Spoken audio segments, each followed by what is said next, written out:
এমন অঙ্ক আসে প্রায়, আমরা আইসোসেলস ট্রায়াঙ্গেলের ফর্মুলা লাগিয়ে অঙ্কটা করি, তাই না?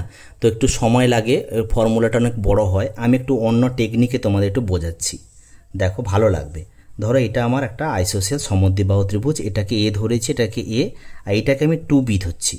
তাহলে যখন আমি একটা হাইট টানবো, মানে পারপেন্ডিকুলার টানবো, তাহলে সমদ্বিখণ্ডক করে তো আমরা জানি, কারণ দুটো বাহু তো সমান, তাহলে এটা বি হয়ে যাবে, এটা বি হয়ে যাবে, তাই এটাকে এইচ ধরলাম। আচ্ছা, এই এইচটা কি করে বের করবো? দেখো এটা একটা সমকোণী ত্রিভুজ, তার মানে এটা অতিভুজ, এটা ভূমি, এটা হবে লম্ব, তাহলে এটা হয়ে যাবে এ স্কোয়ার মাইনাস বি স্কোয়ার, তোমরা জানো।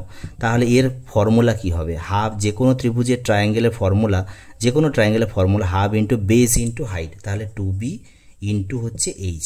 তার মানে কি হলো দেখো তো, বি এইচ ছোটো হয়ে গেল না? তাহলে আমি হাফ ভূমিটা বের করে নেবো জাস্ট। তাহলে বির ভ্যালুটা বের করতে পারবো এখানে, কারণ এখানে দেখো কোশ্চেনে 10 বলে দেওয়া আছে, তার মানে 10 বলে এটা 5 হবে, এটা 5 হয়ে যাবে না? এবার দেখো এটা কত বলে দিয়েছে, এটা বলে দিয়েছে 13, তো এটা আমার 13, এটা 5, তার মানে এখান থেকে এইচটা কষ্ট করে একটু বের করে নিতে হবে। এইচ কি হবে দেখো, এটা 12 হয়, তোমরা যদি প্রথম করো তাহলে এটা অতিভুজ স্কোয়ার মাইনাস ভূমি স্কোয়ার, তার মানে এটা হচ্ছে 160 মাইনাস 25, 169 মাইনাস 25 মানে 144, মানে 12 হবে। তাহলে দেখো এবার অ্যান্সার কিন্তু হয়ে গেছে। অ্যান্সার কি হবে? বিএইচ। তাহলে বির ভ্যালু কত? তাহলে বিএইচটা হচ্ছে এখানে 5 ইন্টু হচ্ছে 12, মানে 60 হয়ে যাবে মিটার সেন্টিমিটার স্কোয়ার, বা স্কোয়ার সেন্টিমিটার। সেন্টিমিটার স্কোয়ার বলে এটা ভুল, স্কোয়ার সেন্টিমিটার তোমরা বলবে, এটা হয়ে যাবে আমাদের অপশান। Thank you.